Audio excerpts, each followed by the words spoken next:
Hello everyone, welcome to my channel. आज हम करेंगे साइंस का चैप्टर संश्लेषित तंतु एवं प्लास्टिक, जो कि क्लास 8 का चैप्टर नंबर 3 है। इस वीडियो में हम इस चैप्टर का पार्ट 1 कवर करेंगे। तो आइए अब हम शुरू करते हैं। बच्चों, जो कपड़े होते हैं वो रेशों से बने होते हैं।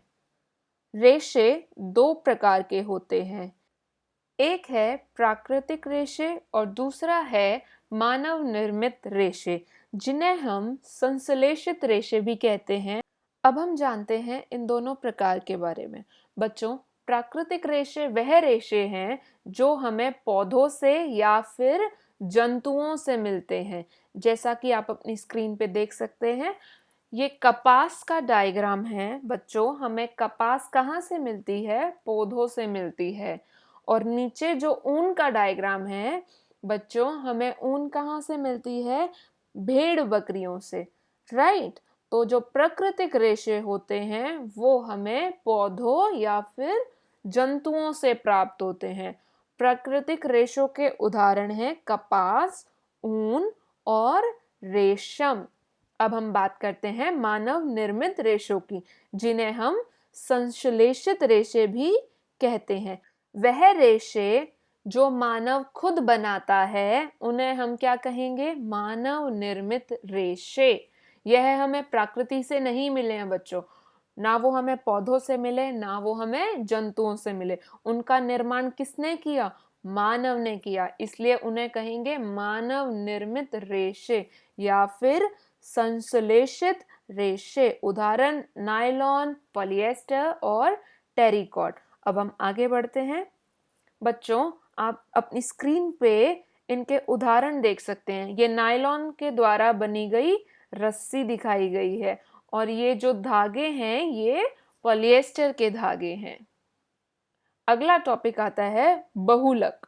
बहुलक को हम पॉलीमर भी कहते हैं। आइए अब हम जानते हैं बहुलक होता क्या है। एक संश्लेषित रेशा छोटी छोटी इकाइयों को जोड़कर बनाया जाता है। बच्चों, जैसे एक माला छोटे छोटे मोतियों को पिरो के बनाई जाती है, ऐसे ही एक संश्लेषित रेशा छोटी छोटी इकाइयों को जोड़कर बनाया जाता है। अनेक इकाइयां मिलकर एक बड़ी एकल इकाई बनाता है, जिसे हम क्या कहेंगे? बहुलक कहेंगे। ठीक है। जब ऐसी बहुत सारी अनेक इकाइयां मिल जाएंगी तो वो एक एकल इकाई बनाएंगी, जिसे हम बहुलक कहते हैं। बहुलक को पॉलीमर भी कहा जाता है। पॉलीमर एक ग्रीक वर्ड, मतलब कि ये जो शब्द है पॉलीमर, ये ग्रीक का है। ठीक है बच्चों, पॉली का मतलब होता है अनेक, मतलब बहुत सारे, और मर का मतलब होता है भाग या फिर इकाई। तो इससे हमें पता लगता है पॉलीमर।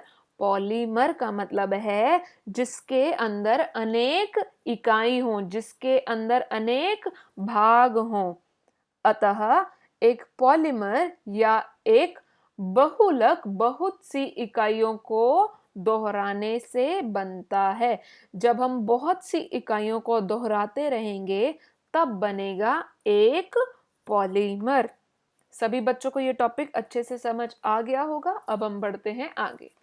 संश्लेषित रेशों के प्रकार। अभी हमने पढ़ा बच्चों संश्लेषित रेशे कौन से होते हैं? जो मानव निर्मित हैं, जो हमें प्रकृति से नहीं मिलते हैं। तो अभी हम इन रेशों के बारे में थोड़ा और जानते हैं। सबसे पहला रेशा आता है रेयॉन। क्या कहते हैं इसे? रेयॉन। अब हम इसके कुछ गुण के बारे में पढ़ते हैं। रेयॉन जो है वो रेशम से सस्ता होता है। बच्चों, रेशम एक प्राकृतिक रेशा है, मतलब वो हमें प्रकृति से मिला है। रेयॉन जो है वो रेशम के जैसा ही होता है, लेकिन रेशम से सस्ता होता है। दूसरी बात, रेयॉन जो है मानव निर्मित रेशा है, ये हम सभी जानते हैं। और तीसरी बात, ये रेशम के समान बुना जाता है। तो रेयॉन किसके जैसा होता है? रेशम के जैसा। उसी के जैसा बुना भी जाता है, लेकिन रेशम से सस्ता होता है। ठीक है। एक और ज़रूरी बात बच्चों, जो रेयॉन है ये काष्ठ लुगदी के रासायनिक उपचार से प्राप्त किया जाता है, इसलिए रेयॉन पूर्ण तरह से मतलब पूरी तरह से संश्लेषित रेशा नहीं है। अब हम आगे बढ़ते हैं। जब हम रेयॉन को ऊन के साथ मिलाते हैं तो उससे बनते हैं कालीन। क्या बनता है बच्चों? कालीन। लेकिन जब रेयॉन को कपास के साथ मिलाया जाता है तो उससे बिस्तर की चादरें बनती हैं। ये एक इम्पॉर्टेंट पॉइंट है, आप सभी बच्चे इस पॉइंट को नोट कर लें। जब रेयॉन को ऊन के साथ मिलाते हैं तो बनता है कालीन, और रेयॉन को कपास के साथ मिला के बेड की चादरें बनाई जाती हैं। अब हमारा सेकंड पॉइंट आता है जो कि है नायलॉन। बच्चों, नायलॉन भी एक संश्लेषित रेशा है। आइए अब हम जानते हैं कि नायलॉन बनता कैसे है। नायलॉन कोयले, जल और वायु, इन तीनों चीजों को मिलाकर बनता है। समझ आया? नायलॉन मानव निर्मित रेशा है। ये बहुत इंपॉर्टेंट पॉइंट है बेटा। नायलॉन प्रथम पूर्ण रूप से संश्लेषित रेशा है, मतलब ये ऐसा पहला रेशा है जिसे हम संश्लेषित कह सकते हैं। तीसरा पॉइंट, नायलॉन बहुत ही मजबूत होता है और साथ ही साथ हल्का भी होता है। यह चमकीला वह धुलने में आसान होता है। एक नायलॉन का तार स्टील के तार से अधिक प्रबल है। अगर हम एक नायलॉन का तार लेते हैं और एक स्टील का तार लेते हैं तो बच्चों नायलॉन का तार ज्यादा प्रबल होगा, ज्यादा अधिक बलशाली होगा। अब हम नायलॉन के उदाहरण के बारे में जानते हैं। बच्चों, नायलॉन का उदाहरण है जुराबें, रस्से। जो भी बच्चों आप जुराबें पहनते हैं वो नायलॉन की बनी होती हैं। जो रस्से होते हैं वो नायलॉन के बने होते हैं। उसके बाद आता है तंबू, पर्दे, पैराशूट, दांत साफ करने की ब्रश, और चट्टानों पर चढ़ने के लिए जो रस्से की जरूरत पड़ती है वो भी किसका बना होता है? नायलॉन का, क्योंकि वो बहुत ही ज्यादा मजबूत होता है और साथ ही साथ हल्का भी होता है। आप यहाँ डायग्राम देख सकते हैं। यहाँ पे हमने एक पैराशूट का डायग्राम लिया है। बच्चों, पेपर में बहुत पूछा जाता है कि नायलॉन के उदाहरण दीजिए, या फिर पैराशूट किसका बना होता है, कौन से संश्लेषित रेशे का बना होता है, रस्सियां कौन से संश्लेषित रेशे की बनी होती हैं। तो आपको पता होना चाहिए जो पैराशूट है या फिर जो पैराशूट की तारें हैं, रस्सियां हैं, वो किसकी बनी है? नायलॉन की। जो आपकी दांत साफ करने की ब्रश है वो भी नायलॉन की बनी है। तो अब हम आगे बढ़ते हैं। थर्ड है पॉलिएस्टर। पॉलिएस्टर के बारे में अब हम कुछ बातें जानते हैं। इस रेशे से बने कपड़ों में आसानी से सिलवटें नहीं पड़ती। बहुत इंपॉर्टेंट टॉपिक है बच्चों ये, और ये पॉइंट प्लीज नोट कर लेना सभी। पॉलिएस्टर से बने जो कपड़े होते हैं उनमें सिलवटें नहीं पड़ती हैं। यह सपाट रहता है और सफलतापूर्वक धुल जाता है, मतलब बड़ी ही आसानी से धुल जाता है। इस पे प्रेस करने की भी जरूरत नहीं होती, इस्त्री करने की जरूरत नहीं होती। क्यों? क्योंकि इस पे सिलवटें आसानी से नहीं पड़ती हैं। उदाहरण है इसका टेरेलिन और पेट। बच्चों, पेट का उपयोग हम बोतल बनाने में, बर्तन बनाने में, फिल्म या फिर तार बनाने में करते हैं। अब हम पढ़ते हैं कुछ ऐसे कपड़ों के बारे में जो दो रेशों से मिलकर बने हैं। जब हम पॉलिएस्टर और कपास को मिला देते हैं तो बनता है पॉलीकॉट। क्या बनता है बच्चों? पॉलीकॉट।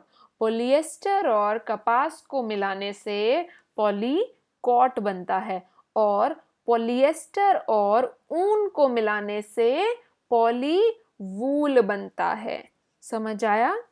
अब बढ़ते हैं अपने लास्ट पॉइंट पे जो कि है एक्रेलिक। बच्चों एक्रेलिक भी एक संश्लेषित रेशा है। क्या है? एक संश्लेषित रेशा है जो ऊन के जैसा तो दिखाई देता है, लेकिन ये मानव निर्मित है, ये प्रकृति से नहीं मिला है। ठीक है, अब अगला टॉपिक आता है संश्लेषित रेशों के गुण। अब हम इनके गुणों के बारे में जानते हैं। बच्चों संश्लेषित रेशे सस्ते होते हैं। कैसे होते हैं? सस्ते। अभी हमने जिन भी रेशों की बात करी, चाहे वो रेयॉन हो, नायलॉन हो, या फिर पॉलिएस्टर हो, एक्रेलिक हो, ये सभी क्या हैं? सस्ते हैं। ये हमें प्राकृतिक रेशों के कंपैरिजन में सस्ते पड़ते हैं। दूसरा पॉइंट, ये अधिक टिकाऊ हैं, ये ज़्यादा समय तक चलते हैं। थर्ड पॉइंट, ये शीघ्र ही सूख जाते हैं, इन्हें सूखने में ज़्यादा टाइम नहीं लगता है। आपने देखा होगा कॉटन के कपड़े बहुत देर में सूखते हैं, लेकिन जो सिंथेटिक कपड़े होते हैं, मतलब कि जो संश्लेषित रेशे से बने कपड़े होते हैं, वो बहुत जल्दी सूख जाते हैं। फोर्थ पॉइंट है, ये रख रखाव में सुविधाजनक हैं। एंड लास्ट पॉइंट है, ये आसानी से उपलब्ध होते हैं। आप मार्केट में कहीं भी जाएंगे, आपको सिंथेटिक फाइबर मतलब कि संश्लेषित रेशे से बने कपड़े आसानी से मिल जाएंगे। इसी के साथ बच्चों हमारा आज का ये टॉपिक यहीं पे ख़त्म होता है। धन्यवाद मेरी ये वीडियो देखने के लिए। अगर आपको किसी भी टॉपिक में कोई भी प्रॉब्लम आती है तो आप कमेंट सेक्शन में मुझसे पूछ सकते हैं। प्लीज़ मेरी इस वीडियो को लाइक करें, शेयर करें और मेरे चैनल को सब्सक्राइब करना ना भूलें। आई होप आपको मेरी ये वीडियो बहुत पसंद आई होगी। Thank you for watching.